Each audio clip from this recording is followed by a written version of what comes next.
Welcome to a play-by-play review. I'm your host, Henry, and it's time to talk some Star Wars again. It's been too long in my mind since I've talked some Star Wars on this podcast. I've been very, very busy with the NFL, and also my YouTube channel as well. You should go check that out. It's Henry the Host, all one word. And you can find plenty of stuff over there that's pretty fun. But anyway, Star Wars is obviously something I like a ton. I've already done one episode on some old Star Wars novels, the three of the X-Wing novels, and also, oh my goodness, what's it called? The Courtship of Princess Leia, which I honestly would not recommend all that much. It's not a great book, but I mainly did that because it connected to the three X-Wing novels that I had also read, and also because of the many lore implications or lore stuff to come out of that courtship that wound up becoming important in greater Star Wars lore. But that is an episode that already exists. This is going to be a new one. This is going to be on the Imperial Trilogy, the Thrawn Imperial Trilogy, which are a new series of books, newer compared to the ones I did last time. So those were all from the 90s. These are like 2017, 2018, 2019. So very recent in comparison. It's actually, sadly, like almost 8 years ago at this point.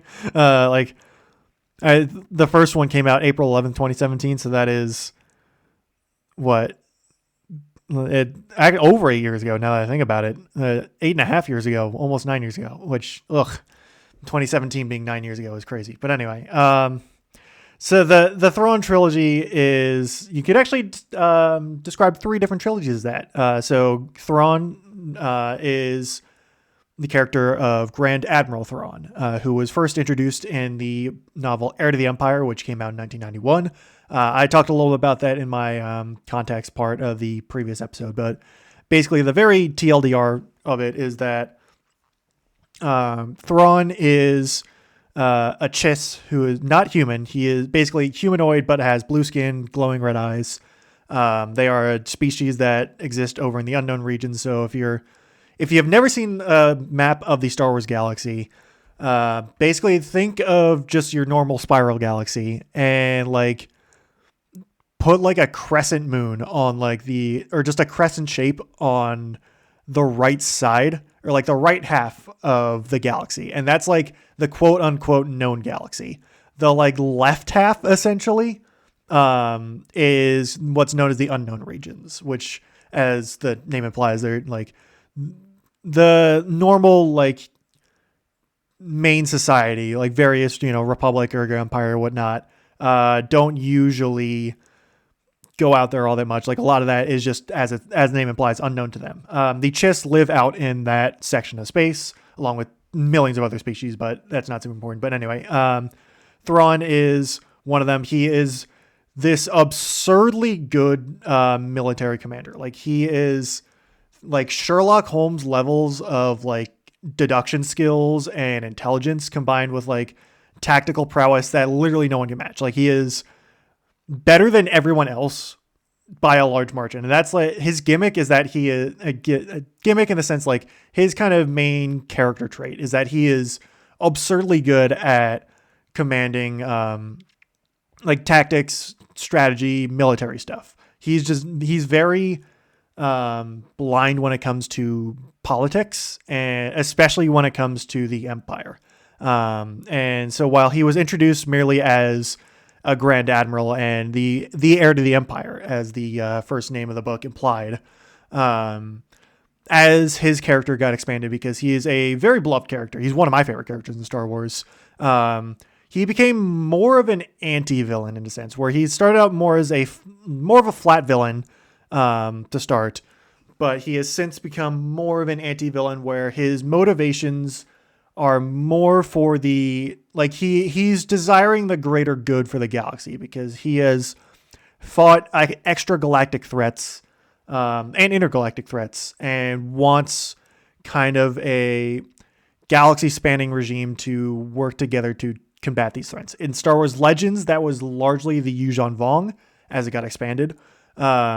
Or like as his character got expanded, but obviously with the Legends no longer being canon, in the new canon, it's a number of different species. One of them, this time not really extragalactic, more just other species in the galaxy, known as the Grisks, which are expanded on or introduced and then expanded upon in the Imperial Trilogy. But that doesn't actually show up until the second book, Thrawn Alliances, and I'll get to that in a little moment. So this is going to be similar to my other podcast episode on Star Wars, where I'm going to go through the books. I'm going to try and do it fast because I don't want to stay around too long. I'm recording this pretty late in the night. Just watched some football games that went on longer than I would have liked. But there's only 3 books this time. I recently got done listening to the audiobooks of these 3. Very, very well produced, I might add.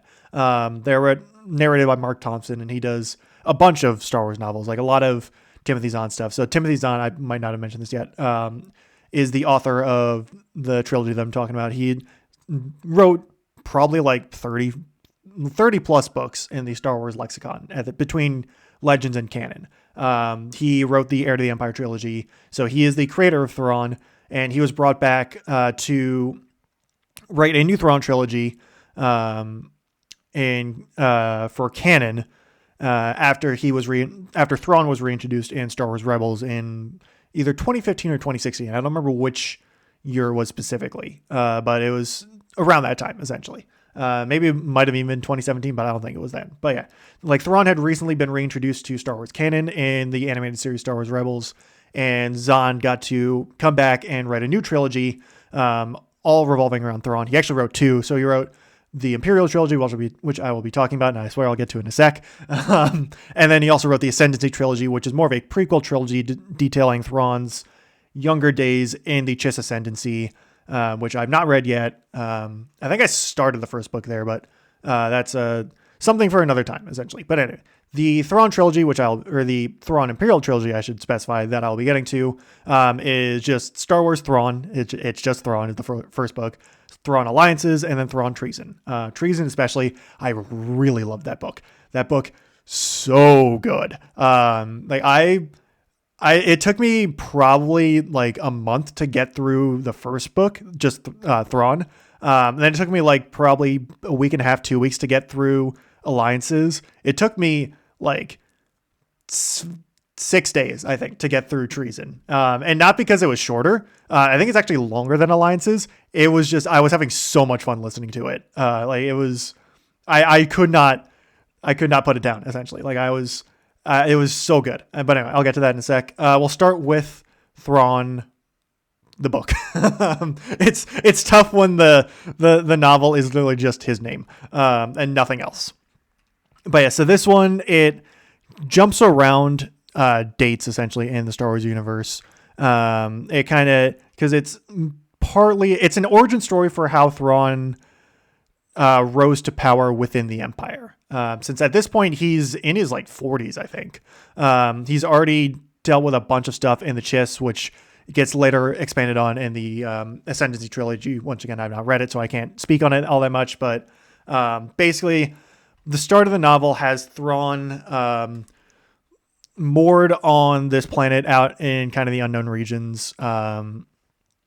And he's there basically waiting for the Empire to show up. And also, I should clarify this right before I get in. I'm going to spoil various parts of the novels in this episode. I won't go through every single plot point because A, that would take way too long, and B, you should go read them because these books are really good.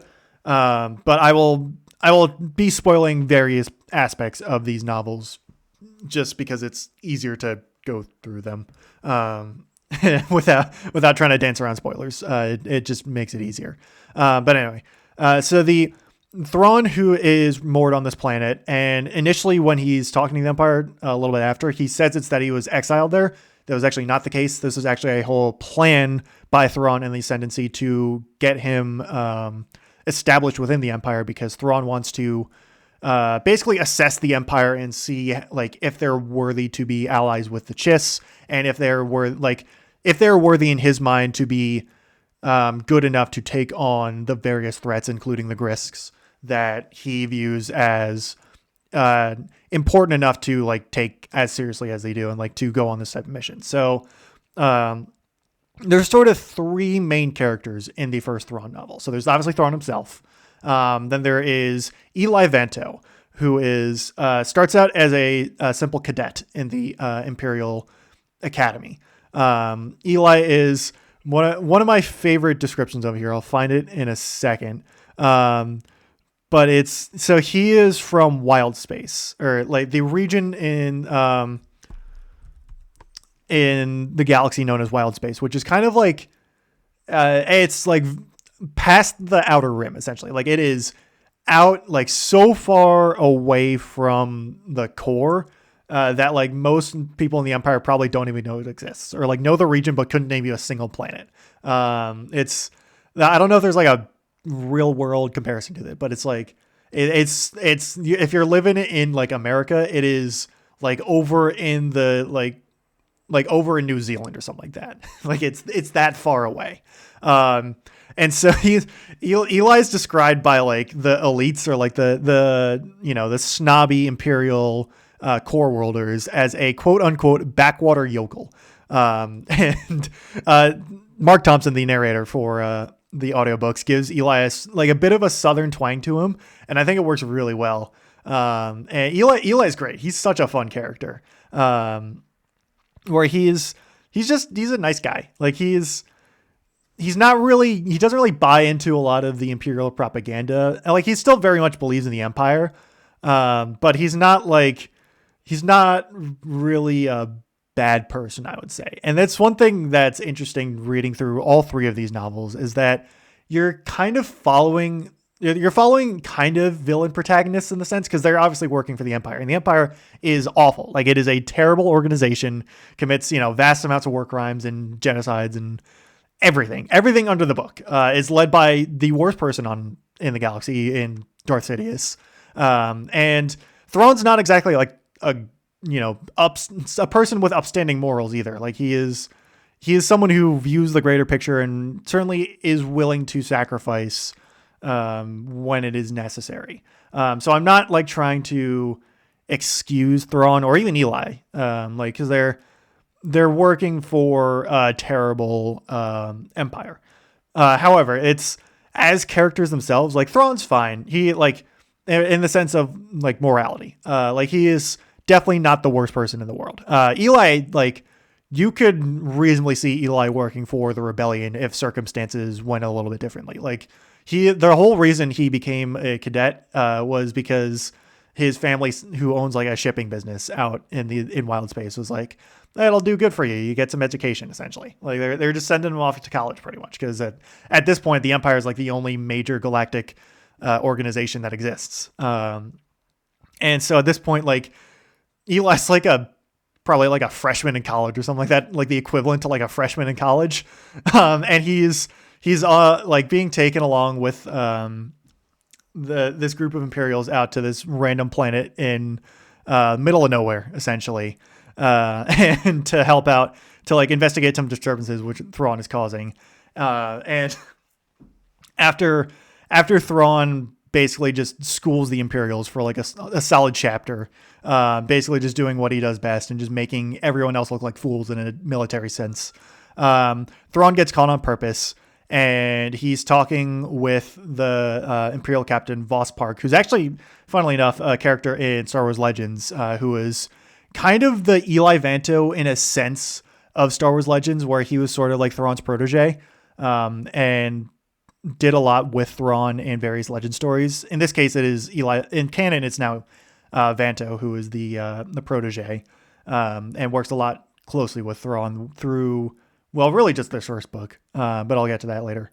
But and it was a nice little Easter egg for Zahn to include one of his old characters in this. But basically, the whole reason Eli is able to meet with Thrawn in the first place is that Eli is, since he's from Wild Space, he understands some other languages, like various alien languages that most Imperials don't, because they could give less of a crap about it, essentially, because they just do not. One thing that Star Wars as a whole, when it comes to the Empire, is very consistent with, is that the Empire is incredibly incredibly xenophobic. Like they despise aliens. Outside of a select few people in the Empire, like 99% of them just despise aliens. Thrawn is obviously the exception because he is an alien. And Eli is also an exception because he grew up in wild space, so he's been around aliens all his life, and he does not care.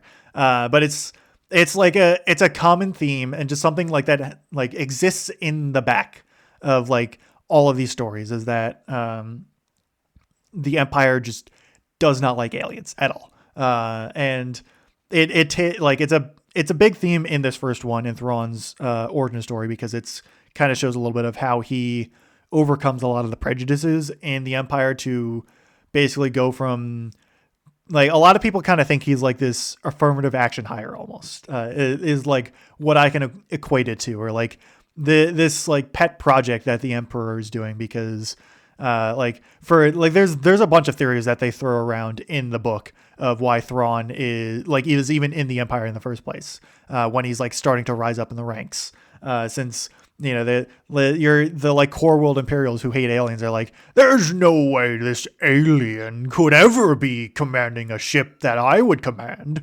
No, I don't know why I went with that accent specifically, but they have no. They never, like, none of the Imperials ever think that it's possible that Thrawn is actually just good at his job.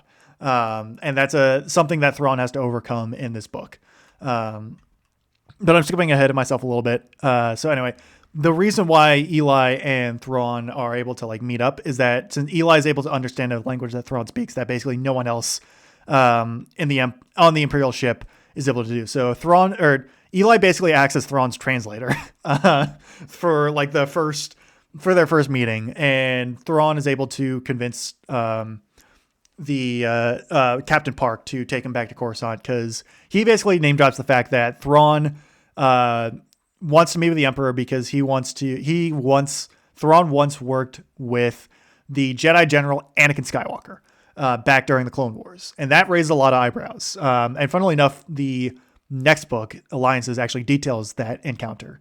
So Thrawn is able to basically use that to get into a meeting with the Emperor himself. And like the chapters, or like the sections where they're from Eli's perspective, are always really fun, especially early on, where he's like, what am I doing here? I have no idea why I am paired up with this random guy named Thrawn going to Coruscant of all places. I was just trying to be a supply officer on a random ship in the middle of nowhere, and now I'm going to Coruscant. And he's so out of his depth. It's so much fun. And he's thinking to himself, it's like, oh, we're going to Coruscant. We're probably meeting with some like senator or like Moff to go talk about like Thrawn maybe getting a position in the Empire or whatnot. And then he finds out they're going to meet the Emperor himself, and Eli almost has like a heart attack. He's like, what? Why am I going to meet the Emperor? I'm just a cadet from Wild Space. I should not be meeting the literal Emperor himself. But he does, and he's shaking in his boots as Thrawn and the Emperor are like having a casual conversation. It's really fun. Eli's like, his perspectives early on, when he's like very nervous and very young and inexperienced, are a treat to like not watch, but you get what I mean. Like read, watch, listen in my case, because I listen to the audiobooks, but they're very amusing and just very enjoyable for someone who's like basically just a random guy, like just your average person, suddenly getting thrust into important plot stuff in Star Wars. It's really fun. But anyway,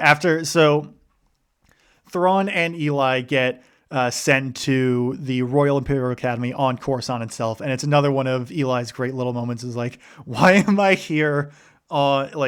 In the most prestigious academy in the world. It's like if some random kid from like middle of nowhere Kansas or like rural Alabama got sent to Oxford to go study.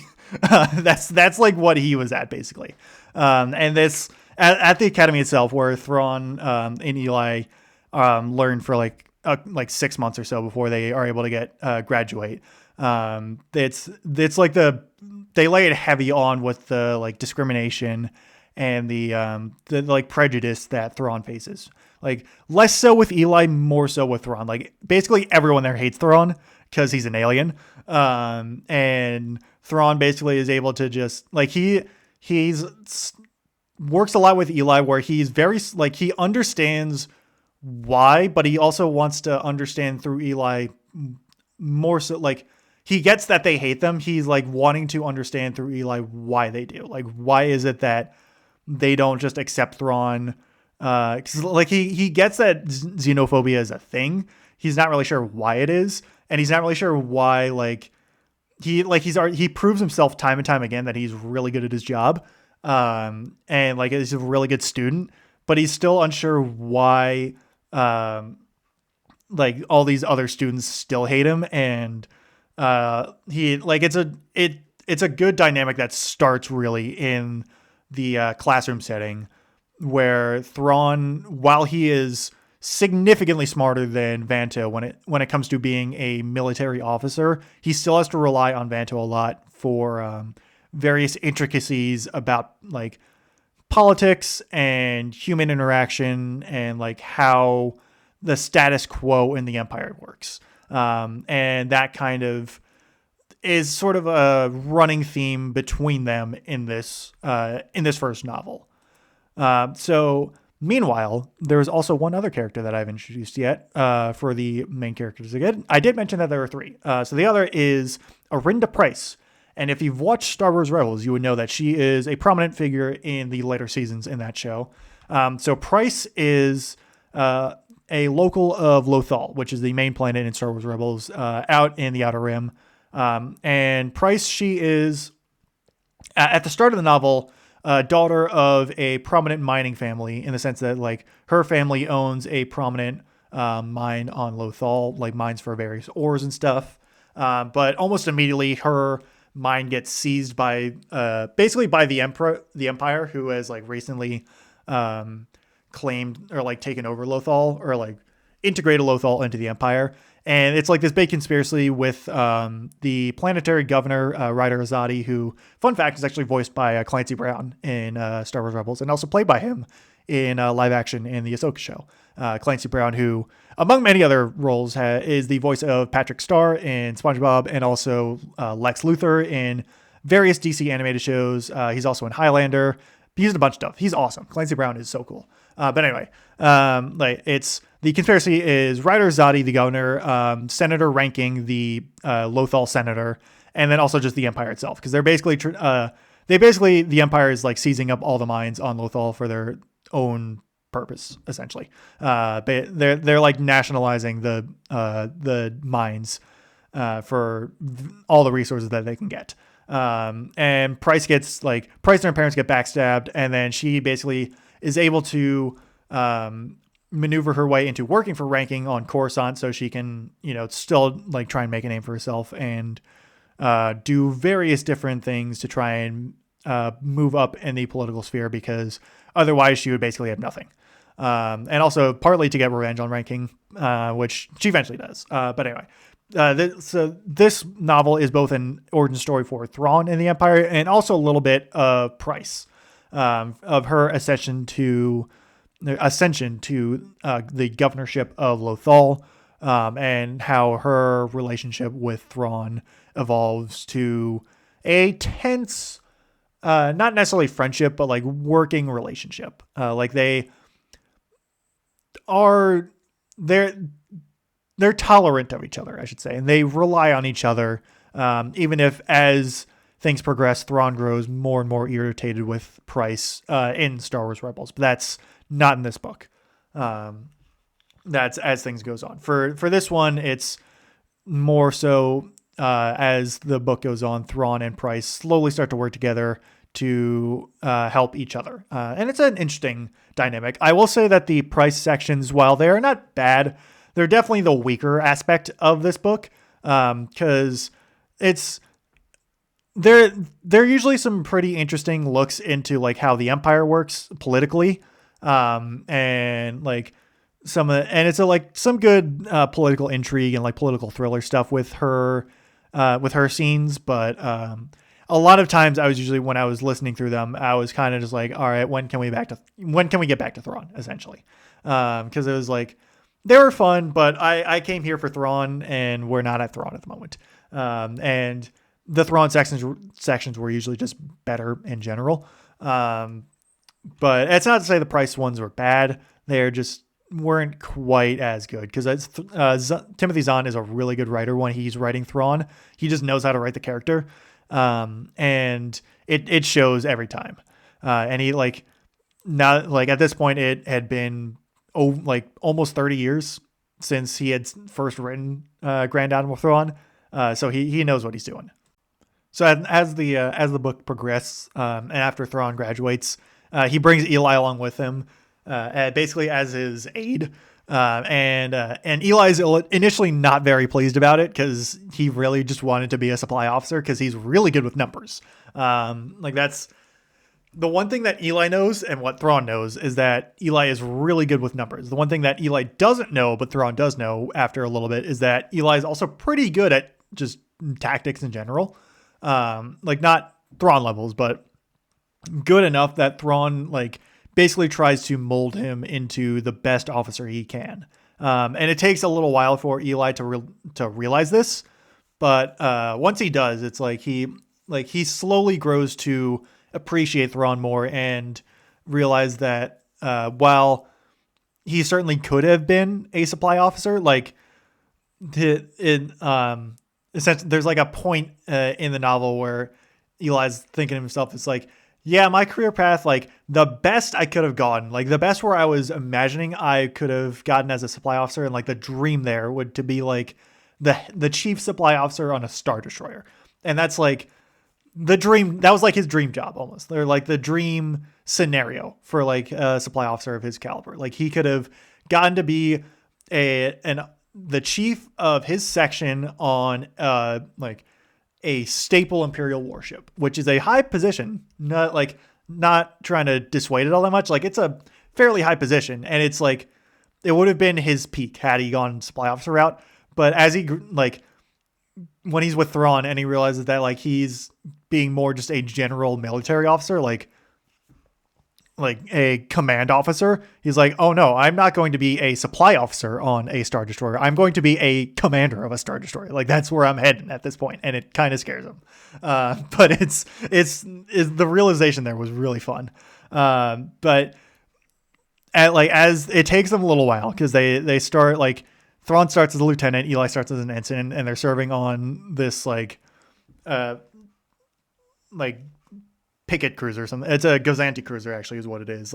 Really small, escort cruiser, essentially, tiny ship. It's, if you've seen actually the Mandalorian season 2, it's the Imperial ship that Mando and Bo-Katan assault in the 3rd episode, I think.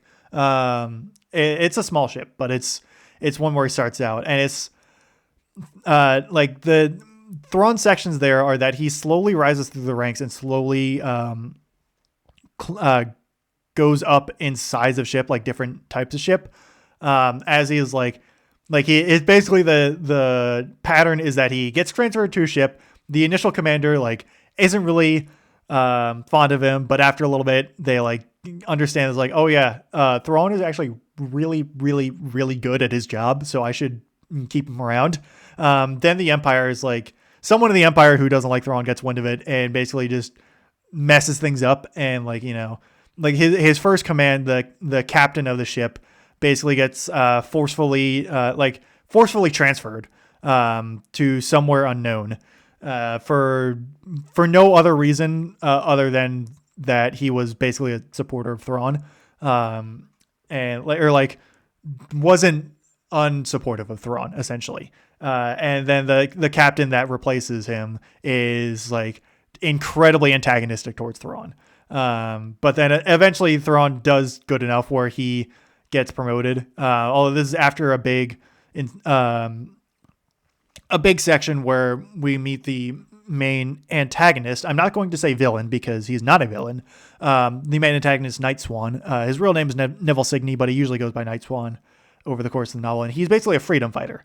He's basically a rebel, and he's very smart. And it's, while they don't interact face to face for most of the novel, Night Swan basically becomes Thrawn's like nemesis. Like two sides of the same coin in a tactical sense. Like they're both kind of tied down by the circumstances around them.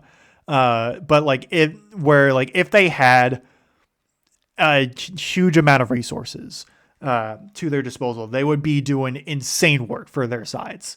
And Thrawn eventually does get to that level, but it takes a little while. And Signy's like one where he tried to even start uniting various rebel cells, but it was too early and they were just too disorganized. But like he comes across Thrawn in a situation where with like some pirates and stuff, and he gets away, and Thrawn, like, they have a tense but ultimately like pretty civil encounter with each other, and like they both realize that they're going to be opponents, but they can respect each other.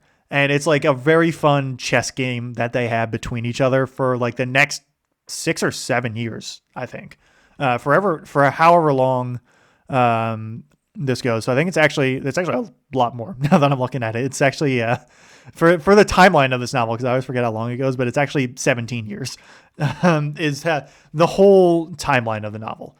I don't remember exactly how long it is between their first encounter and their last encounter, but it's a lot essentially. But anyway, Thrawn essentially is able to progress enough through the ranks where he eventually is able to get promoted to commander of his own ship, an Arquentin class cruiser, which also, if you've seen The Mandalorian in season 2 and 3, actually, it's Moff Gideon's ship.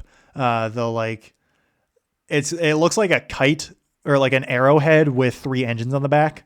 That's basically what I can describe as what the ship is. I like the ship a lot, the Arquentin class cruiser. It's a fun ship. If you watch the Clone Wars, it's in a couple episodes, or like that class of ship is in a couple episodes as well. But anyway, Thrawn eventually gets promoted to commanders of an Arquentins, and that like he really starts to show off his skills there. Meanwhile, for Price, she's like working her way up the like political sphere in Coruscant, working as an aide to Senator Ranking. But eventually she starts to run into various just the like why the Empire just sucks, essentially, and just so much corruption, where like Ranking, who is not a good person, basically at one point during like a big week of festivities in the Empire, tries to like sends her off to get to this Imperial Moff's place to go, or his office essentially, to basically try and give him a data card that's like filled with like false information to basically try and like implicate him with various stuff. Like she has no idea this is it. And the Moff, whose name is Gotti, he catches her, or like catches the fact that this is a trap, and basically like nearly kills her. And then basically just says like, hey, if you don't want to get arrested or die, you're going to work for me now. And you have to go and implicate your senator employer who tried to implicate me. And it's basically just this whole like hot potato thing of corruption that winds up with her getting fired from her job, and then going homeless, and then basically trying to like, basically she gets up to like a mid-level position in politics and then gets immediately knocked down, and then has to work her way all the way back up again. And like she makes a couple friends along the way, that unfortunately for her, it turns out that her friends are like rebels, and she doesn't really realize it at first, but then she like slowly starts to piece things together. But Price, for like a lot of the first half of the story, is like her dealing with just the crap storm of Coruscant politics, but eventually making a name for herself and like doing enough work to expose her friends like rebel ring, essentially, and she winds up actually contacting Thrawn, because she had meets Thrawn once at a party, like right before she did the whole thing with Moff Gotti, because at that point Thrawn had been on Coruscant with Vanto and also Colonel Wolf Yularen, who, if you'd watched Star Wars: The Clone Wars, he is Admiral Yularen in that one. He's also not actually the narrator, but voiced by Tom Kane, who voices Yoda, Yularen, and the narrator. It's just the narrator's voice and Yularen have basically the exact same voice to them. But Yularen's like a respectable admiral who works directly under Anakin, and after that he becomes a colonel in the Imperial Security Bureau. And you see him. He's actually technically in episode 4 itself. He's one of the unnamed extras in the big conference on the Death Star where Vader force chokes. I forget his rank, but I think it's Colonel. It might be Colonel Mahdi. I don't remember. I think it's his rank. But when Vader's talking when Vader's with Tarkin, and it's the one Imperial officer is like bad mouthing Vader. He's like, he's like, we've had enough of your sorcerer's ways, Lord Vader, or something like that. And then Vader force chokes him. Is like, the ability to destroy a planet is insignificant next to the power of the Force. Something along those lines is how that scene goes. But anyway, Yularen's in that conference room where he's like the old guy with the white hair and the white mustache and the white uniform. And he got retconned into being that, or that character was retconned into being Yularen, who would wind up dying on the Death Star when it got blown up. But anyway, that's a character study for another time. But anyway, basically after Thrawn does a bunch of good things, Yularen basically is able to take him in, and he's like, I see that Thrawn is really good, and I want to protect him from all the political crap that goes on in the Empire, because I think he's a usable and worthy asset. And at one point, Thrawn and Price like basically say hi to each other, essentially, at a party. And like Price absentmindedly follows Thrawn's career. Anyway, I'll probably speed through a little bit more of Thrawn of the book, because it's a lot of just Thrawn doing various cool tactical stuff with Eli along the way as he rises up the ranks. Well, Price does similar stuff, though hers are more like various political subterfuge and helping bust her friends' like rebellion conspiracy ring, where it's like their advocacy group was like a front for trying to recruit like Senate bodyguards in a martial arts dojo to basically turn them into like sleeper agents to then like pull off various heists and stuff. But then it goes awry when one of them tries to like assassinate one of the senators, and it was a whole mess. But Price basically leveraged that into leveraged her position there into working directly under Moff Gotti again to basically use him, which she then springboarded into gaining enough evidence against Gotti to implicate him, or basically, she works under Gotti, basically gains enough evidence to take down Ranking, and then also gets Gotti to basically confess to wanting to take down Tarkin, Grand Moff Tarkin, because the two of them hate each other. And then she goes to Tarkin and basically is like, hey, I have on tape Gotti confessing of a crime that implicates him in trying to basically try to take down you politically. And Tarkin's like, awesome, I'll take that. What do you want in return? And Price is like, I want the governorship of Lothal. And he's like, all right, have it. And that's basically how she becomes governor, is she takes down two of her political enemies in one fell swoop with the help of Tarkin. And after that, Price becomes governor. And I will specify that Price is a terrible person. Like, she is a really cold-hearted and not a good human being whatsoever. She's more in line with your typical Imperial. But it is, when you're like reading a story where you have villain protagonists, it is fun to watch or listen or read, however you want to say. Like, it is fun to watch a protagonist succeed, even if they aren't a good person, when it's done correctly. And this story, and I'll say this trilogy as a whole, is something that's done correctly. Like, it's very interesting to see for this trilogy as a whole, to follow a villain protagonist. Since that's what Thrawn is, I'm not going to deny that. And like, I know that Thrawn isn't, like I said it earlier, Thrawn isn't a terrible person in the sense of like he has awful morals or is like a xenophobe or a racist or anything like that. But he still willingly works for the Empire and like would rather have the Empire in command than like anarchy, essentially, like, or like whatever the rebellion is trying to restore. Like, he'd rather have the Empire because he views it as more stable and more unified.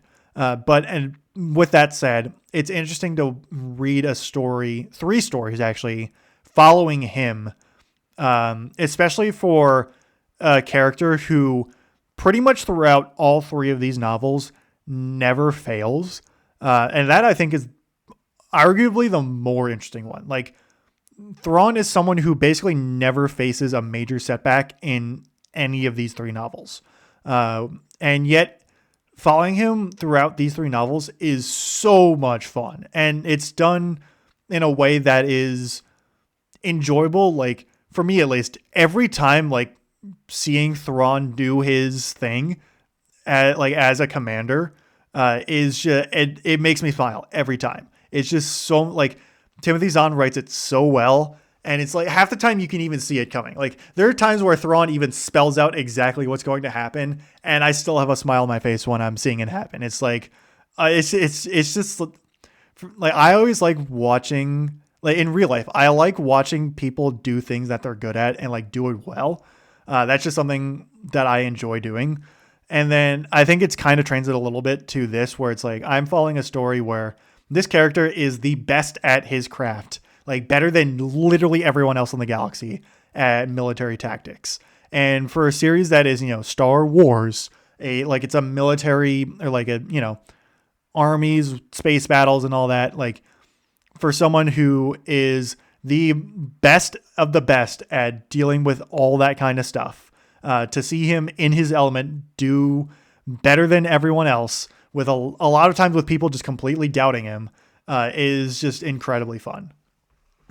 So I'm gonna kind of, I said it before, but I'll try and breeze through the rest of Thrawn. So basically, Thrawn is able to just keep moving up the ladder. He eventually gets promoted, I think, to Commodore, and is able to eventually gain command over the Imperial Star Destroyer Chimera, which is his flagship in basically every single piece of media. Like, that is the ship that Thrawn uses. And it was like, once you get to I think it's like an end of chapter, like sentence, where Thrawn is talking to Eli, and he's like, I have been given command of the Star Destroyer Chimera.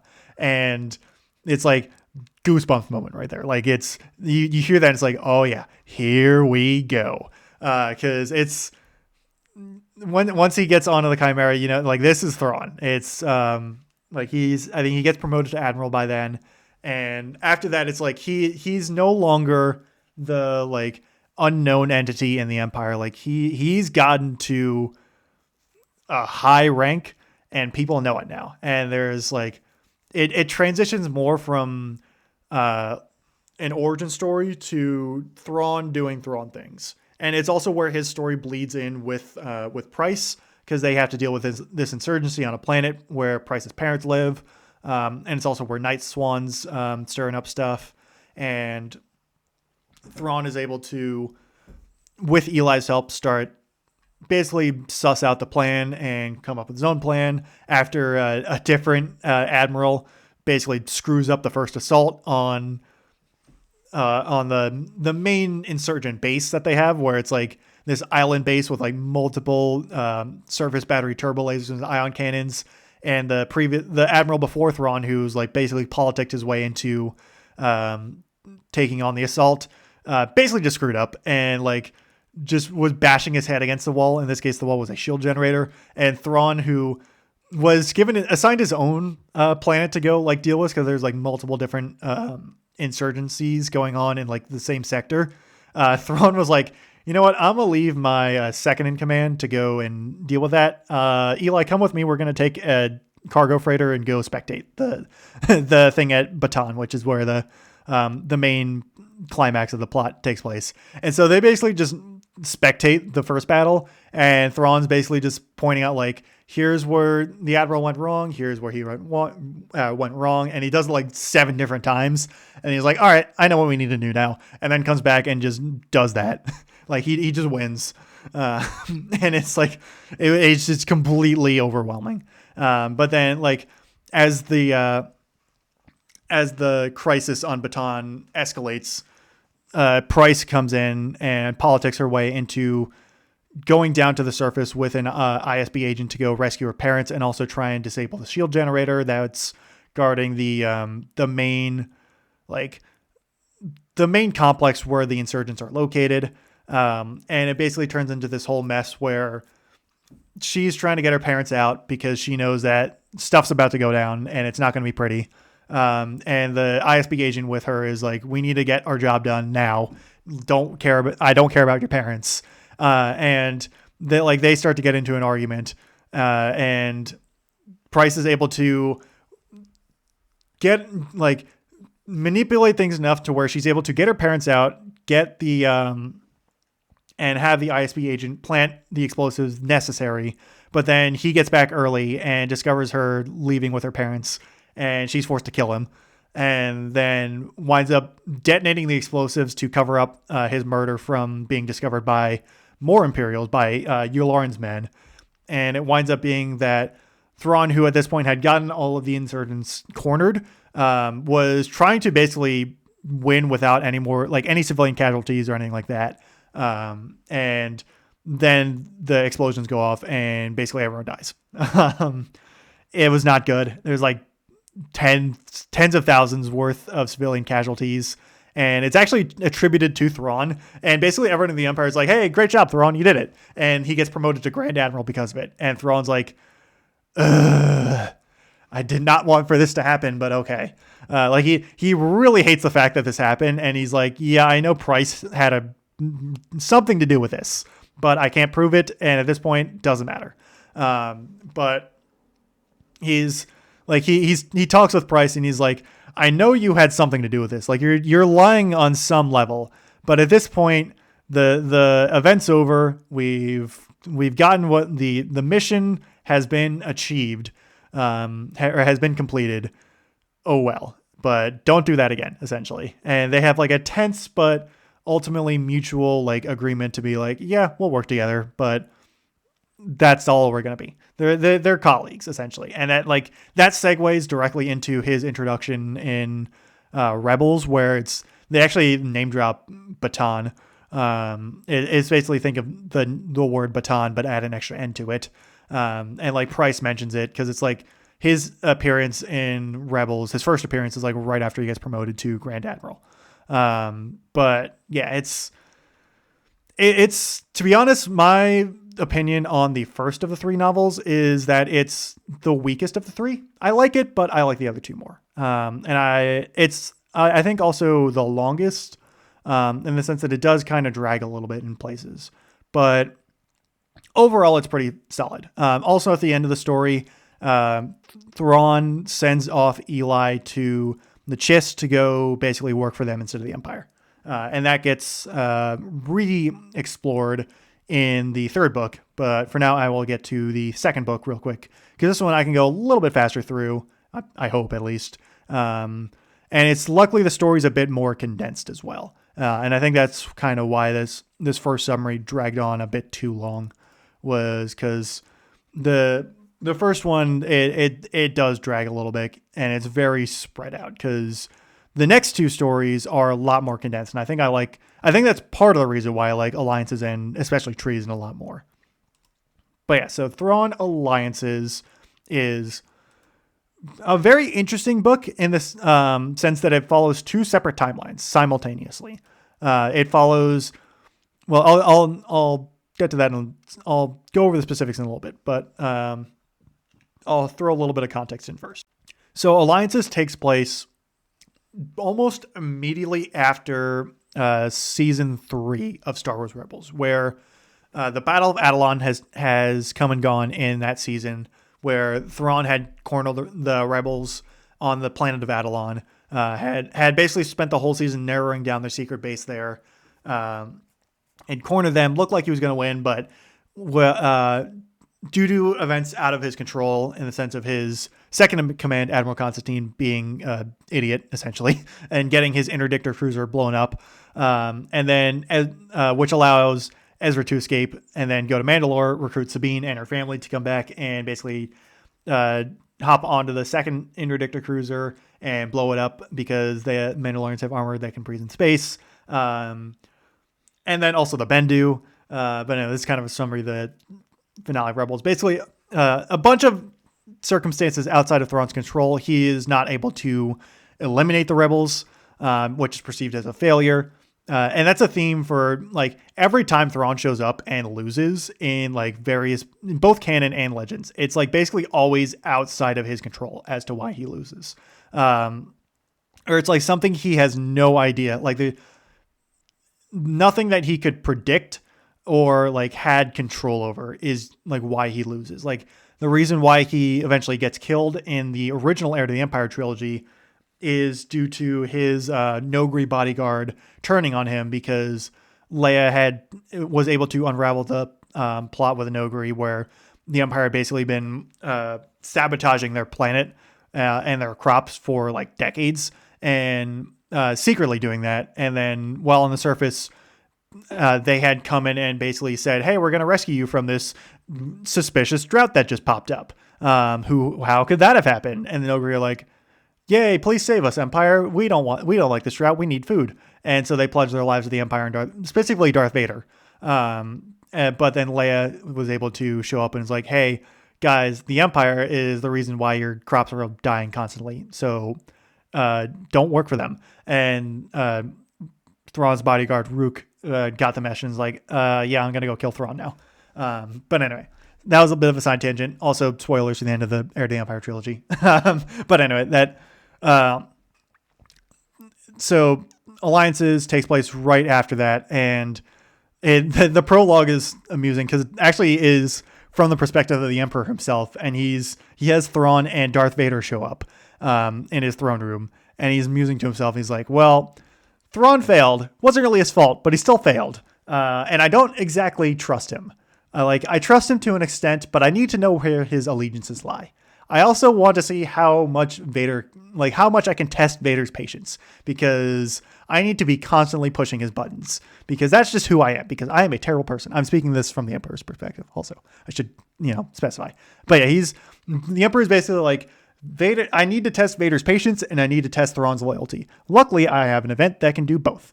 And so he sends Thrawn and Vader out together to the Batuu sector, or more the planet Batuu, where he senses a disturbance in the Force. And that is the setup for the book. Thrawn and Vader both hate this idea for varying reasons. Thrawn basically just, doesn't really want to work with Vader. But more so, he wants to go back and chase down the rebels that escape, because he's like, I don't want this failure to be on my record any longer. I want to go avenge my loss at Batuu, or Atollon. Sorry. Too many planets in my mind at the moment. Vader, on the other hand, is like, I despise Thrawn so much. Like, it's hilarious how much Vader hates Thrawn in this book, especially at the start, for multiple reasons. So Vader hates Thrawn for three off the top of my head reasons. So he hates Thrawn for reason one, for the failure at Atollon, because he knows that the Bendu was a thing, and that he kind of understands that it wasn't really his fault, but he still solely lays the blame on Thrawn. So he's like, you let the rebels go. This is your fault. I do not like you for this. The second reason is that he really doesn't like how much the Emperor is taking an interest in Thrawn. He's like, why is the Emperor paying more attention to Thrawn than he is to me? Like, he's going full on yandere, which is really funny. He's like, there's even a point, I think, where Vader's like thinking to himself, is like, why is Thrawn so important to the Emperor? I do not understand. And then the third reason really is that he just does not like how Thrawn goes about his way of command. Like, Vader is a really, really, really impatient person. That is something that is hammered home in this novel. Vader has no patience for anything. And the way Thrawn operates is the exact opposite. Like, Thrawn is someone who can and will take all the time necessary to study up and learn his enemies, learn his situation, learn his allies, learn everything he can in order to go into a situation as prepared as possible. And Vader is like, I just want to get this over with because I am miserable. And I mean, it's understandable why, because Vader is like a torso and a head with some stumps on him in a suit that is painful and beeps all the time, keeps him awake. And he has severe burns everywhere. So he is just a severely damaged person, both physically and mentally, and he just does not like his existence at the moment. And Thrawn, being as patient as he is, does not help in the slightest. It's literally Thrawn is the scalpel, Vader is the hammer, and the Emperor pairing the two of them together for the mission is so funny. To me, at least, because their styles are so different. And anyway, there's also kind of a fourth reason that neither of them really want to go here, is that this is not the first time the two of them worked on a mission on Batuu, because this is the Anakin Skywalker thing, where during the Clone Wars, shortly after when Ahsoka left the Jedi Order, so shortly after season 5, Anakin. Well, first it was actually Padme went to Batuu to go look for one of her handmaidens who went there to go investigate something. Padme went there, then disappeared. So Anakin went there to go find Padme and also her handmaiden. And then basically once he got there, he runs into a much younger Thrawn, who at this point is still working for the Chiss. And they team up because Thrawn's like, I'm investigating something here. I'll help you out. And Anakin's like, okay, I don't really like you at the moment, but I could use the help. And so the story basically follows their Thrawn and Vader, and then Thrawn and Vader in the present, and then Thrawn and Anakin in the past. Their stories simultaneously as they go forward. And I'll try and go quick here. Basically, Thrawn and Anakin's storyline in the past is that there is a droid factory on another planet nearby that Padme's handmaiden was investigating. She was then killed for it. Padme showed up, found out her handmaiden died. Then basically was able to escape an attack from the separatist forces when investigating on the planet known as Makivja that has the factory. Basically got shot down and was able to hide in the wilderness with some of the factory workers who were not exactly fans of the separatists. And then Anakin and Thrawn are retracing Padme's steps, and eventually are able to find the factory and find out that it is a droid factory that is producing a special type of droid, in that it is the planet has a giant cortosis mine, which, if you don't know, cortosis is this very interesting metal in the Star Wars universe that is pretty fragile, but also very resilient in different aspects, where blunt force can shatter it or at least damage it, but it can, if a lightsaber strikes it, it will deactivate the lightsaber. It also disperses blaster bolts as well. It redirects energy somehow, essentially, is the explanation. So if you watched The Acolyte, which is one of the shows of all time, I'll say that. I don't want to be too harsh on it because there are some aspects of it, but the Khmer, the main villain in The Acolyte, has a cortosis helmet that he uses to fight with. And it's a really good fight scene in that part. There's a very good fight scene there. But anyway, the whole past storyline is, or with the cortosis mine and stuff, is that the head of the droid factory, this Duke of Sereno, same planet that Count Dooku's from, but he's a lower ranking noble from the planet, is basically creating super battle droids made out of that has cortosis woven into them, so they're impervious to blaster bolts and lightsabers. So Anakin, Thrawn, and Padme have to find different ways to take down the super battle droids, and then they eventually take down the factory as well. And it's a fun series of sections. The past story is fun. It's enjoyable, and it's also Thrawn and Anakin have a good dynamic, where it's similar to Thrawn and Vader, where Thrawn is obviously a very patient and cautious person, and someone who doesn't like to rush into things and would prefer studying and waiting, whereas Anakin is incredibly headstrong and would rather lightsaber first, ask questions later, essentially. So Anakin doesn't really like Thrawn throughout most of the story, but he grows to respect him enough where he's willing to listen after a few incidents. But it still shows how Anakin, while he is a good person overall, he's a very flawed individual. And it comes to a head right at the end, where after Anakin and Thrawn rescue Padme and they're able to disable the droid factory enough, Anakin is just hell-bent on destroying the Cortosis mine as well, despite protests from literally everyone else. Like, Padme doesn't want to do it, Thrawn doesn't want to do it, and all of the miners on the planet, like all the natives of Mokivja, don't want to do it either. Anakin is like, no, I want to do it. I want to stop this Cortosis mine so no one can ever do this again. And he lines explosives up in the Cortosis mine and blows it up. Unfortunately, he didn't realize that this would cause a chain reaction that basically just blew up the entire planet. So it's like Anakin actually faces some major consequences for his actions, which is interesting. Like, he basically destroyed an entire planet and killed probably thousands of people. Which was like, it's the reactions that Zahn describes from Anakin, Thrawn, Padme, and then the like one local that they had working with them who went with them on their ship. Like, they are just haunted by the visual that they have, because they're like taking off on their ship, and like Anakin blows up the mine, and it's like this soft rumble, and then it's just this massive explosion, and then it's like a volcano went off essentially, and Anakin's like, oh crap, that's not good. And it's like, I respect Zahn for like having Anakin be like making a big mistake.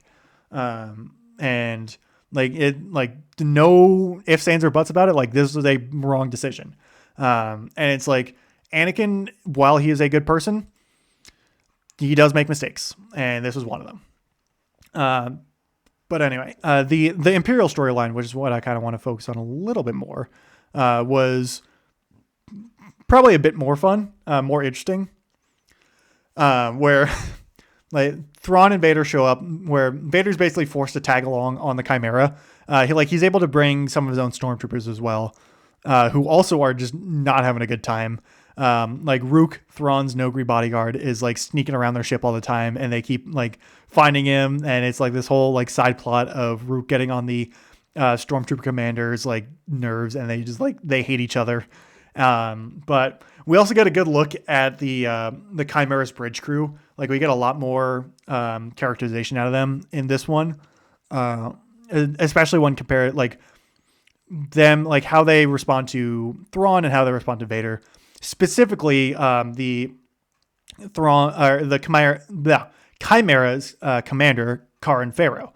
She's a great character. Like, I think she was introduced in the first one, but she was more of a background character to Vanto in that one, whereas in this one she gets to shine a lot more, and especially in the next novel, in Treason, she shines even more. And she became one of my favorite characters out of this trilogy. Like, she's very fun, but I'll talk about more in a little bit. But because we see some perspective from her as well, especially when like she's thinking about Vader, and like when she's like, when Vader's on the bridge talking to Thrawn, and like when she's forced to interact with him, like she's like, yeah, I've heard the stories of how Vader is like will force choke someone to death for like incompetence, and like she's like, I do not want to deal with that right now. I really want this to be over with. Please get him off my ship. And it's interesting to see like the perspective of Darth Vader from, or like the view of Darth Vader from the perspective of an Imperial officer who like doesn't really have plot armor, or like is just kind of a normal person. And to like see, like, has no idea really who or what Vader is, or like what the Force is, or anything like that. So it's interesting to see like her thoughts on Vader, and like how he operates, and how like his command style is so different from Thrawn's. But anyway, so Vader and Thrawn basically go to Batuu to go investigate. They run into various different encounters, most of them not exactly friendly, and slowly start to uncover, or like they're both starting to realize like, oh wait, yeah, the Emperor might have had a reason for sending us out here, because it's something's going on here and it's not good. Eventually they're able to track down, like through various things, they're able to track down this mysterious alien race, which is known as the Grisk, which are this like very dangerous, very like bloodthirsty type of race, that like race of aliens that are able to just completely and utterly dominate another species in the sense of like they employ various different, as the books call it, client species to do their dirty work essentially. And like they're just incredibly skilled at like infiltrating and manipulating different species to their advantage. And that's like one of the main reasons that Thrawn views the Grisks as a main threat, because they've actually, as it gets revealed later on, the Grisks have actually infiltrated the Chiss Ascendancy and have their claws synced into various families of the Chiss Ascendancy. So Thrawn's like, yeah, the Grisks are the biggest threat in the world right now, or in the galaxy right now, and he wants the Empire's help in defeating them. And it's a theme of both alliances and treason. That Thrawn is kind of split between two masters in the sense of he's both serving the Chiss and also serving the Empire. And that's the reason why the Emperor sent Thrawn out to deal with this, is that he wants to see where Thrawn specifically lands. And that's also one of the reasons why Vader is very suspicious of Thrawn, is because Vader doesn't think Thrawn is loyal to the Empire. And a lot of their dynamic together is Thrawn doing his best to try and prove to Vader that he is, in fact, loyal to the Empire. And it's over the course of the story, Vader does grow a begrudging respect for Thrawn. One major aspect is the TIE Defender, which is something that Thrawn, a ship that Thrawn created. So the quick side note. So the TIE Defender is a variant of a TIE fighter that is bigger, faster, stronger, heavier, has a ton of ordnance, has shields, has a hyperdrive, has like, it's like a fighter bomber almost that, in canon at least, Thrawn creates. Technically, it wasn't him who designed it, but anyway, that's a story for another day. But Thrawn was instrumental in the creation of the TIE Defender. Like it's his project essentially, and it gets expanded on a bit more in Treason. But Thrawn is really adamant about creating the TIE Defender over the Death Star, and that puts him in contention with both. Well, with a ton of people in the Empire, like Vader, Tarkin, Krennic, and the Emperor himself, like, because they obviously all love. Well, Vader's not a huge fan of the Death Star, but he's willing to tolerate it because it's his master's. The Emperor really wants the Death Star, and since Thrawn does not like the idea of the Death Star. He thinks that instead of having one giant space station that is just a massive resource sink, the Empire should develop a fighter that is just better than what the rebels have, so they can just outclass them in the area that the rebels are the best at. And while it's definitely the better investment, the Empire is not exactly the smartest thing in the world. And that's one thing that this trilogy, especially the next book, highlights, is that the Empire just sucks. Like, they're incredibly incompetent 90% of the time. And the whole TIE Defenders thing is just another example. But anyway, like Vader's eventually later on in the novel, in Alliances, he is able to pilot a TIE Defender, and it's like literally every time in this trilogy, or mainly in the second two books, someone who doesn't know anything about the Defender sees it for the first time. He's like, oh, this thing's actually really good. I was wrong about it. Because like everyone sees it is like, this is just a waste of resources. Like, why do we need a TIE fighter that is slower than the usual TIE fighters and costs a ton more? And then they see it and is like, oh, wait, hang on. This thing's actually really, really good. And it's just another one of those. It's like, Thrawn's right every time in these novels, but it's still fun to watch him be right. But so as the second novel goes along, as Alliances goes on, Thrawn and Vader are able to slowly peel away the layers of this like mysterious Grisk threat. And they're able to identify how they operate and start taking them down. And there's this overlying mystery of that the Grisks are transporting something in various pods. Thrawn knows what they are, but he's like, and Vader knows that Thrawn knows, but it's basically like prying teeth from him. Like, Thrawn does not want to give up what the Grisk are transporting. And it makes Vader incredibly angry because he thinks Thrawn's basically withholding information basically just to be a traitor. And it takes Thrawn many times like many different explanations and many different demonstrations to show that like there are reasons why he is withholding the information that he does. Eventually, it gets revealed that the pods are holding Chiss children, specifically Chiss girls who have the ability of that are force sensitive, essentially. In Chiss terms, they have what is known as third sight, where they can basically see the future to an extent. What they're used for in the Chiss ascendancy is navigation, where the Chiss do not have your standard navigation computer, where essentially like in most normal Star Wars ships have like a GPS essentially that they use to go navigate hyperspace. In the unknown regions, however, it's very like it's difficult to navigate because like there's a bunch of various things that cause the normal roads to like, or the normal hyperspace lanes, which are basically roads that to shift. It's like if you ever watched Harry Potter, it's like those shifting staircases in Hogwarts that like just constantly move all the time. Or it's basically like if you're trying to drive down the highway, but like your normal route gets changed every like 3 days you try and drive it, and like permanently changed, I might add. Like that's trying to navigate the unknown regions. So instead of just creating like static routes that wouldn't work, the Chiss use these force sensitive girls who have foresight who can basically navigate. Like they'll basically fly out in a direction, and the girls will essentially keep going until they sense danger, then stop, then pivot, then go a different direction, and that's basically how they navigate. And the reason why it's their girls is that apparently it's like for some whatever reason it is that it's only girls and only like basically teenagers or younger. Like even then it's like basically once you hit like 12 years old, they start losing the ability to actually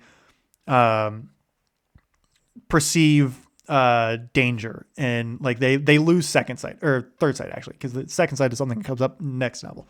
But anyway, that like the Grisk basically kidnap a bunch of these Chiss girls to use as their own navigators, basically doing the same thing that the Chiss actually do. And Thrawn knows this and is trying to get the Empire to help him rescue the Chiss children in this novel. And eventually it happens, and Vader's not exactly happy that Thrawn withheld the information, but he does kind of understand why. And it's they have a very tense dynamic for a little while, but there eventually gets to a really funny little note where one of the Grisk ships that they're pursuing gets away with some of the children. They like Vader's forces rescue like half of them, but the other half are still taken away to a different location that Thrawn and Vader, well, Thrawn really wants to go to. Vader's a little skeptical, but Thrawn eventually wins him over. But in order to beat the Grisks there, essentially, Thrawn goes to Vader and is like, I need you to do what the Chiss do and navigate through the Force, because you are so in tune with the Force that you could probably find a faster route than what the Grisk are using. And Vader's initially hesitant, but Thrawn actually basically appeals to his pride, where he's talking to him on the bridge of the Chimera, and Thrawn basically is like, I'm asking you to do it because I think you can do it. If you can't do it, then, oh, well, we'll just use our normal navigation. But, you're such a powerful Sith Lord that it should be easy for you. And Vader's like, I know you're playing me, but you're right. I'll do it anyway. But the best part is that when Vader sits down to the navigation console to start, Thrawn basically starts laughing to himself almost. And Vader's like, I am about to murder you. Why are you laughing? And Thrawn's like, oh, sorry. It's just I remembered that in our language, in the Chiss language, we have a term for it. And basically what the term for we have a term for the navigators, essentially. And it's, I'm not even going to try and pronounce what they said, because it's a lot of letters together that spell a word that is not English. But the direct translation to Galactic Basic is, no kidding, Skywalker.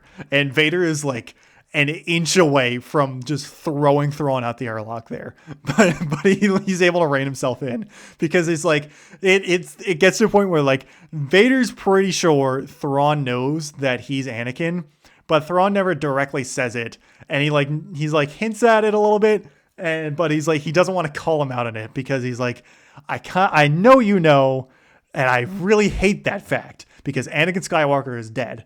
But I don't want to start bringing it up anymore.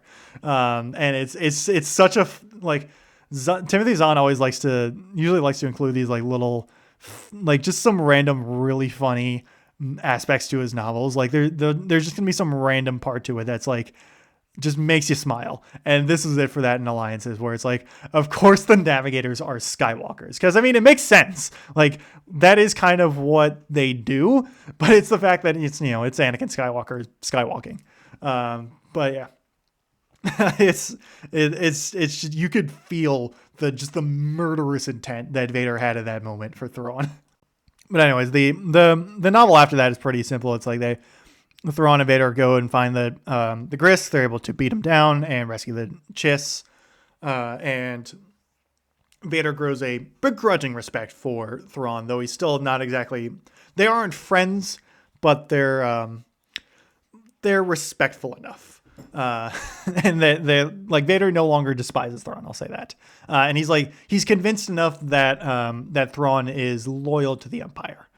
And ultimately, this is one where I can certainly I could go into a lot more specifics about the story, but this is one where it's a lot more like the plot summary is, unless I'm just going bit by bit through it, and even then it wouldn't really make it all interesting. It's definitely one to go just check out on your own. And that's pretty similar for the next one, Thrawn Treason, which it's more like the plot is actually fairly simple. This is one where I think the character interactions are a lot like really at the forefront, and I think make it a lot I think it's probably the best of the three. And this is the one that really gives a good look into how the Empire operates. Not in the sense of like how for the origin stories in the first Thrawn book, but like how the top level of the Empire operates. And even at the top level, or like the near top level, they still suck. They're still incredibly corrupt, incredibly incompetent. And it's like more so people are doing it out of personal gain rather than actually trying to further the Empire. Like it's again a running theme where Thrawn is trying to basically do what's best for the Empire, but he's getting shot down at every angle by basically everyone else who are trying to do things for themselves more so than anything else. So the overarching plot point, or at least one of the major overarching plot points, is that Thrawn gets pulled into, is basically getting pulled around by multiple different high-ranking Imperials. So this book takes place immediately after, in the midst of season 4 of Star Wars Rebels. It basically takes place after the episode where Hera and the Rebels make their attack on Lothal, and Hera gets shot down and captured by Thrawn. So this is in between that episode, after that episode, and before the episode where Kanan and the crew rescue Hera and Kanan dies, sacrificing himself, which, side note, incredibly sad, in the best way possible.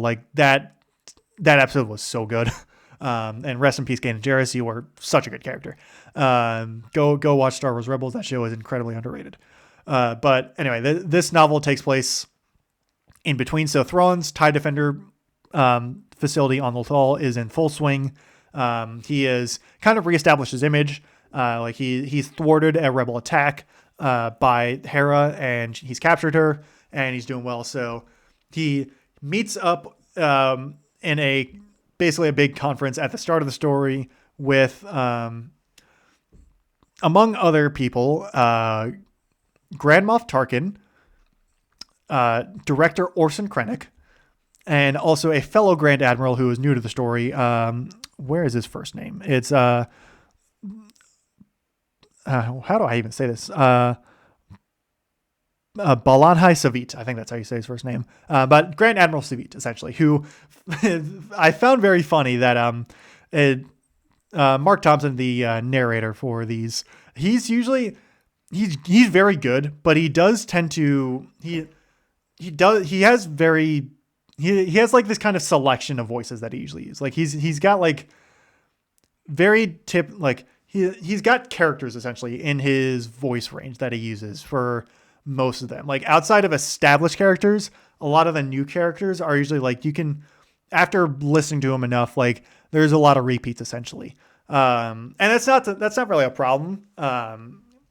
Cause I think it's hard for someone to do like a billion different voices, and try and make them distinct. And he's usually good enough to make them distinct, but a lot of the times, like outside of a few characters, like his, Thompson's Thrawn, his Lando, and his Han Solo are incredible. Like they are really, really accurate, to the original characters.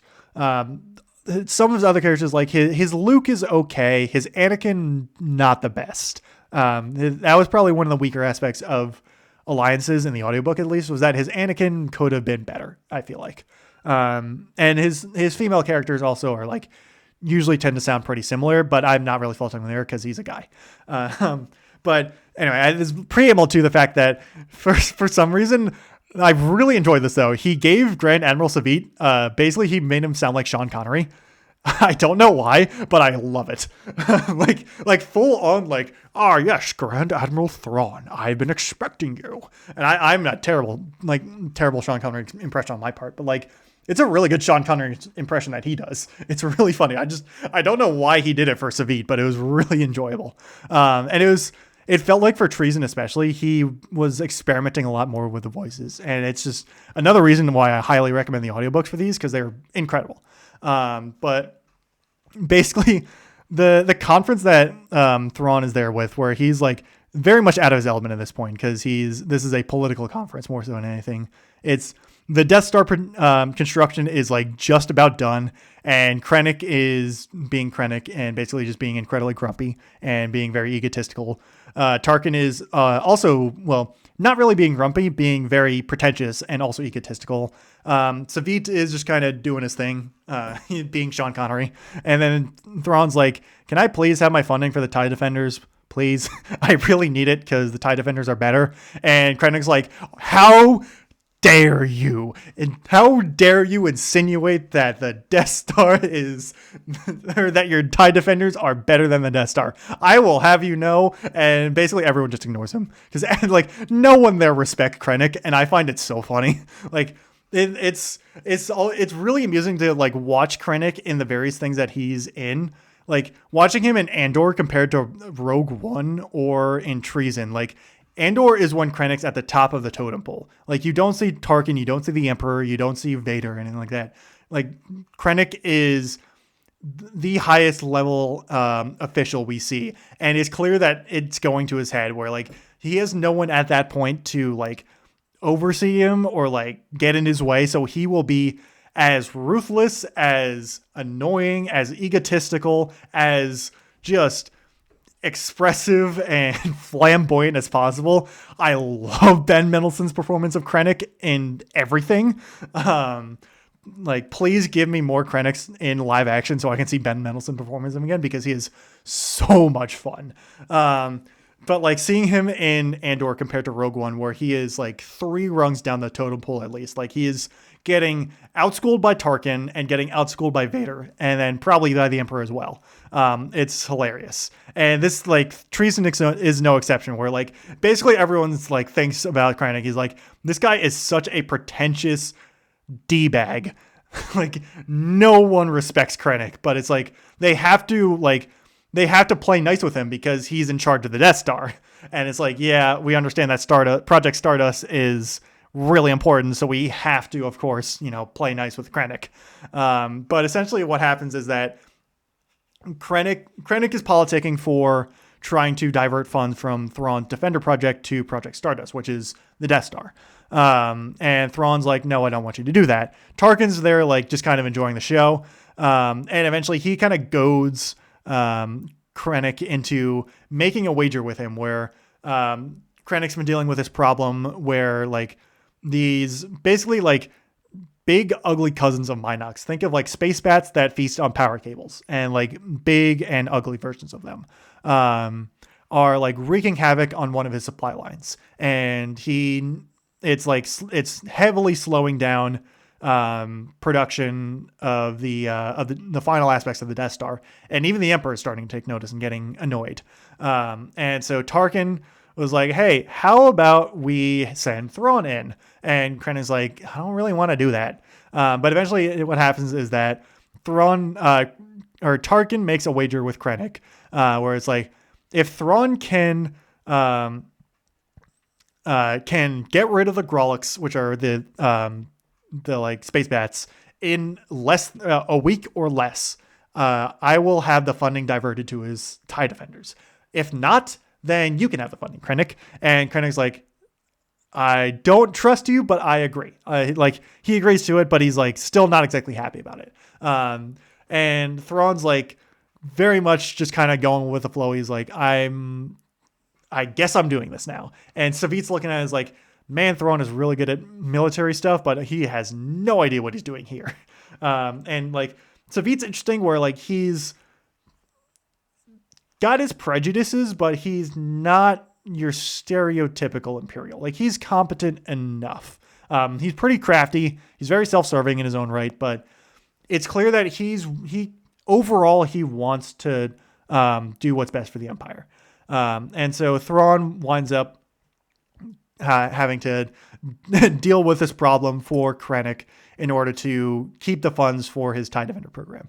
And then the best thing happens, though, in this story is that Krennic sends his assistant director to basically supervise Thrawn and like make sure Thrawn is doing what he's supposed to be doing. And this is a character by the name of Briarly Ronan. And Ronan, it might be my favorite character in this novel. And that's saying something with both Thrawn and Pharaoh, because I love both of them. Ronan is such a fun character because he is, oh my goodness. He is like so stereotypically Imperial, it hurts. And not only that, he is like the biggest kiss ass to Director Krennic. Like he's the biggest brown nose to Director Krennic. Like he loves nothing more than Director Krennic. He does not like Darth Vader. He does not like Thrawn. He doesn't even like the Emperor. Like he thinks the Emperor is just a like manipulator who is just would rather see his subordinates fight over stuff like this than actually, try and govern them correctly. He thinks Vader is, some power hungry wacko. He thinks Thrawn is, well, an alien, and also didn't like. He has no idea that Thrawn is actually he thinks all the rumors about Thrawn are just completely overblown. He hates Tarkin because Tarkin is, well, deservedly, Tarkin is a terrible person. Like Tarkin is just the worst. But like he hates Tarkin more for the fact that he's inconveniencing like he's a selfish politician who's inconveniencing Krennic. He literally thinks like Ronan thinks Krennic is like God's gift to the galaxy. Like he thinks Krennic can do nothing wrong. And it's so fun to watch his perspective of someone who is just so wrong about everything. Ronan is so misinformed about like just so many things, and it's so funny to watch him just like constantly like it's just so entertaining of what like of seeing like going from your normal like either the like third person narrator's perspective or like Thrawn's perspective about something or like Pharaoh's perspective or Eli Vanta who shows back up in the story, like going from their perspectives to Ronan's perspective about the same situation that they're going through. And it's just like, he's taking it in such a different direction than everyone else. And it's so much fun. I cannot say enough about how much this character adds such a good dynamic to this story, because you sometimes need a character to just like be just an idiot in the best way possible to just make it like just to kind of show like, yeah, we see the perspective of a lot of characters in the Empire that are actually good at their jobs. This is a guy that, while he may be good at like being an assistant director to Project Stardust, in the grand scheme of things, he is so dumb and so bad at just being person, to be honest. But it's funny because Ronan like slowly learns to like actually respect Thrawn, and like he slowly goes through a character arc in the story, which is even better. But it's I cannot get enough of Ronan in the story. He's such a fun added dynamic.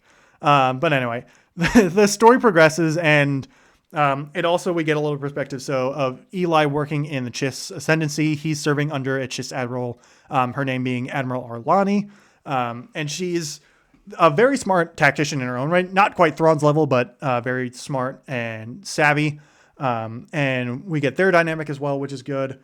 And eventually Vanto and Arlani meet up with Thrawn and Pharaoh and Ronan, as they basically, Thrawn slowly, as he's investigating the Grolix, starts uncovering a conspiracy to basically deliberately, where basically like he finds that the Grolix, while they're munching on the like various power cables, sometimes wind up triggering hyperspace jumps on the various cargo freighters, and Thrawn quickly deduces that some of these are not accidental and are in fact on purpose. Essentially, like the conspiracy is that pirates, well, under the employ, I'm just going to say now, Grand Admiral Savit is the ultimate architect of this, where he basically has the various bits of the transports, or like various supply ships, get attacked by the Grolix on purpose, then seeming like jump to hyperspace under a like, oh, we lost power and we're suddenly jumping to hyperspace outside of our control. It's under their control, and they jump to a specific transfer point where they then offload the cargo to basically just to steal the cargo. Because Savit eventually explains that like he's doing it to basically just siphon off like a tenth of a percent of the actual supplies going to the Death Star. But it's still like enough turbo lasers to like retrofit onto a full Star Destroyer. He's basically just trying, like, he basically says to Thrawn, it's like, this whole project is such a waste. I would rather these supplies go to something that's actually useful. And Thrawn's like, yeah, I kind of understand that, but you're still committing treason. But that's jumping ahead. But that's basically the conspiracy that Thrawn stumbles onto and deduces. But as he's going and tracking it down, it turns out that like one of the supply posts that was being used by Savit's pirates is attacked by the Grisks. And the Grisks had been being tracked by Arlani and Vanto. So they wind up basically just meeting together by happenstance, which makes for an interesting thing, because the whole, like, one of the overarching themes of this novel specifically is very much Thrawn, like, who does Thrawn serve? Does he serve the Chiss or does he serve the Empire? And it's like he's tasked with the Grolix problem, and then also now the theft problem. And with Ronan there, he's like under scrutiny to get that done, but he also really wants to deal with the Grisks because he knows that they're a major threat, and he wants to help Arlani because the less Grisks, the better. So he's like, does he serve the Chiss? Does he serve the Empire? And that's like his, like, how he tries to navigate through. And it's a fun, like, stretch in the middle of the story where they're trying to, when the Thrawn and the gang slowly piece together the conspiracy, or like the theft plot, and then also slowly start taking down parts of the Grisk operation. And we get like perspectives from Thrawn, Ronan, Arlani, Vanto, and Pharaoh. That's like the 5 characters we kind of follow, because Timothy Zahn loves to write from different perspectives all the time. But he does it in a way that's it's pretty easy to follow. This one's also for Karen Pharaoh, who's a Commodore at this point. We get a lot of good looks at her of like how she operates under Thrawn, and like how she's a little bit different, and how much Thrawn trusts her, and like her interactions with Ronan and Vanto. Like how like she hates Ronan as well, because he's like, she basically sees him as like just completely interfering with everything, and is like, if you're not gonna help, please just shut up, because Ronan just never shuts up, and it's so fun because he's just constantly questioning Thrawn of like, why are you doing this? This looks so stupid. And then Thrawn does something smart, and he's like, oh, my bad. Carry on. And it's great. It's so much fun. It's also like towards the end of this, because I'm gonna skip ahead because this episode's starting to get a little long anyway. And it's also one where like just go read the story. If you like this kind of stuff, it'll go by really quick. And like if I just go through all the details, it's like whatever. It's just gonna drag on for way too long. But one thing that I really like about this one that I feel like not nearly enough Star Wars like just pieces of media do in general is an actual like capital ship on capital ship fight. Because most of the time when we see like space battles, it's usually focused on the starfighters. Like it's rare to just see two capital ships duking it out. Like it's really, I think the only time you really see it in the movies, at least maybe not the sequel trilogy, but even then it's kind of probably not even the sequel trilogy, is like the start of episode 3 with the battle over Coruscant. And even then that's kind of the background. Like the original trilogy only really has one major space battle. Well, two major space battles. The first one being the Death Star run, but that's all fighters on the Death Star. And then the attack on the second Death Star. And while that has both capital ships or capital ships on both sides, it's more so focused on the fighters than anything else. And then the prequel trilogy like has a space battle in episode 1, but that's starfighters going up against the Lucre Hulks. Episode 2 doesn't really have it like space battles involving capital ships, and then episode 3 has the opening scene, but even then you're really just following Anakin and Obi-Wan and their fighters without really like you get glimpses of the capital ship on capital ship action with the Venators and the Providences doing like drive-by broadsides reminiscent of like Age of Sail pirate ship kind of action, which is really cool. But you don't really see too much of like just capital ships going at it against each other. And in this story, we have one of that. And there's still fighter action with it, but it's when Thrawn confronts Grand Admiral Savit, I should say, over his treason and engages in a fight. And it's one that shows both Thrawn and Pharaoh at their best, where it's 1 versus 4 in the sense of it's the Chimera versus 4 of Savit's Star Destroyers. Technically 3 because he has 1 hangback, and it's actually, we get a cameo from Admiral Pelion, who is Thrawn's like second in command in the Heir to the Empire trilogy. So it's a nice little reintroduction there a little bit. But anyway, it's Pharaoh commanding the Chimera against Savit and really 3 of his Star Destroyers. While Thrawn is on the bridge of Savit's own ship to basically confront him in person. It's a whole thing that I won't really explain because it's better to just read it. But we basically get interspersed with the actual action is like Pharaoh remembering Thrawn's plan, where basically Thrawn is able to suss out, or basically just reads Savit like a book, like he does literally everyone else, and like comes up with a plan to combat Savit, and then it shows how good Pharaoh is at actually implementing those commands even without Thrawn present. And then she also even throws a spin on some of the commands when she feels like they're better. And it's like it's a really well written out space battle where a 1v3 winds up as a victory for Thrawn and Pharaoh with very little starfighter involvement. Like it's a lot of gunnery, a lot of movement, a lot of like different trickery and all that. It's just a very well crafted sequence. And I want to see, I know there's definitely more, and there's probably some stories that I haven't read that I'm just forgetting about, like capital ship on capital ship action. Like there's probably some in the Heir to the Empire trilogy that I'm just forgetting about. But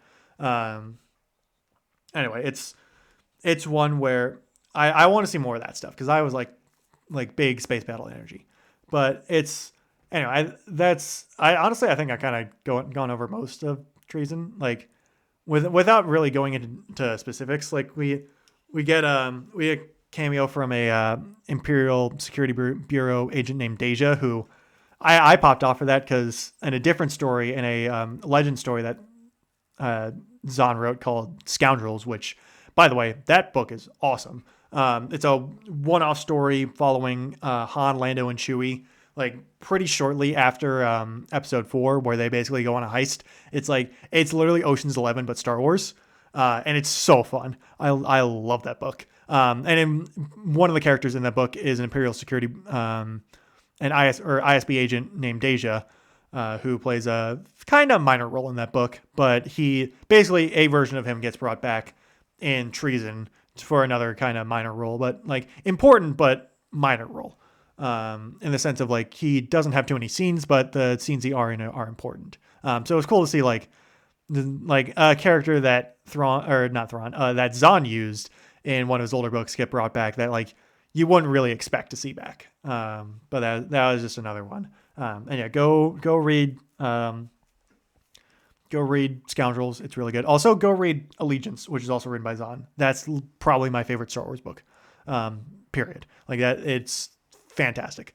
I won't say anything about that because that's one you just need to read for yourself. It's so good.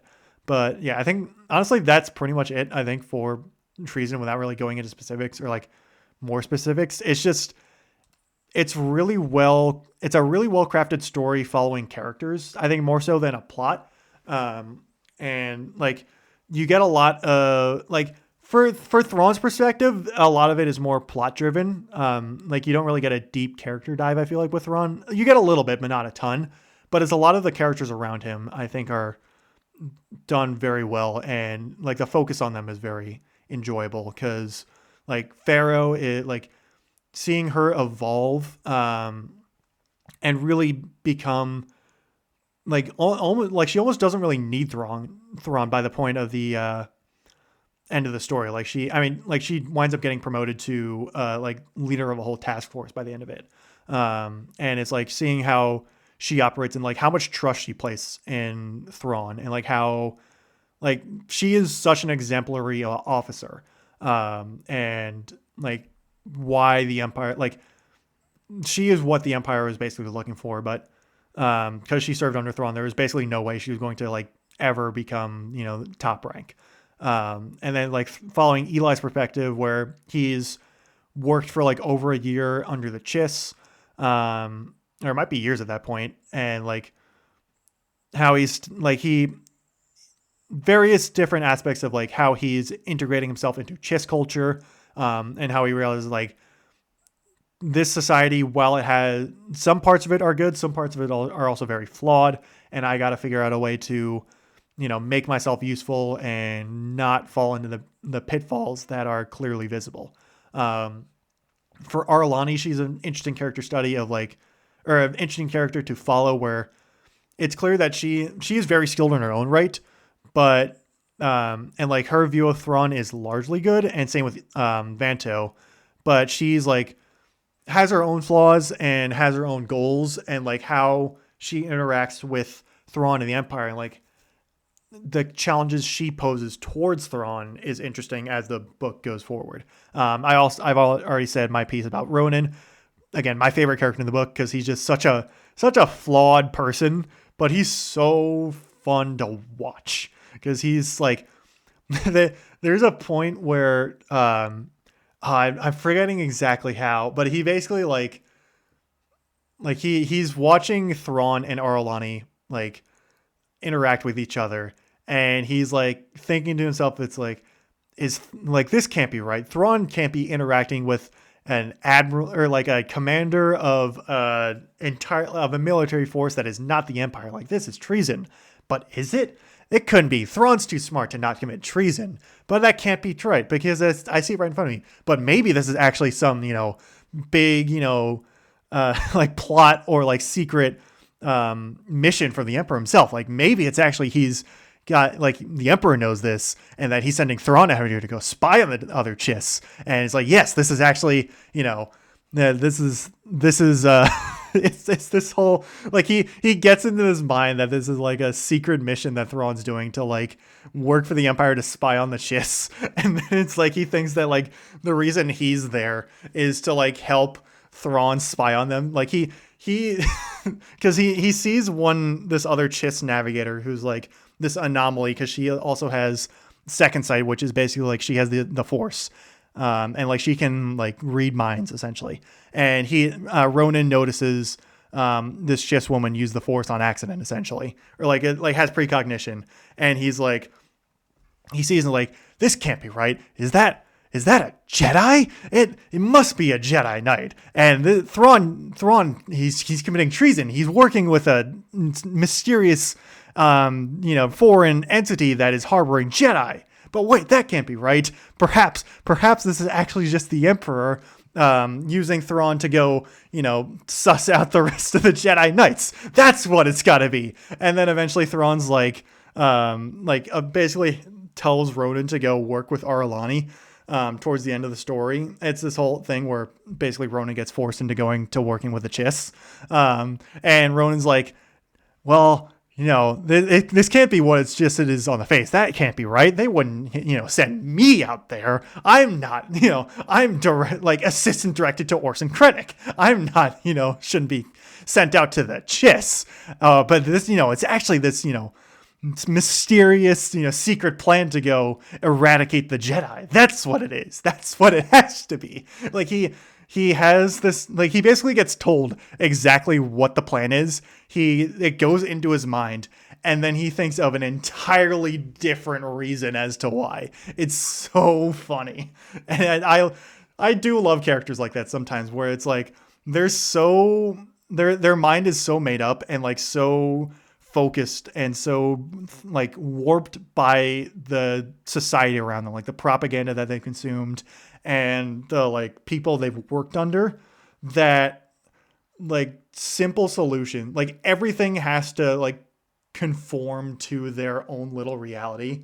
And well, sometimes that can actually be really dangerous, especially in real life. That can be incredibly dangerous.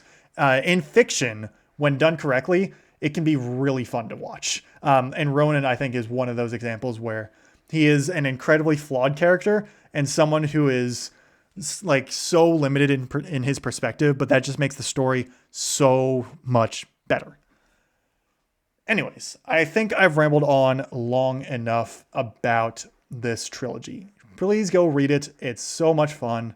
I love Star Wars. I love talking about Star Wars, and I want to talk with more people about Star Wars.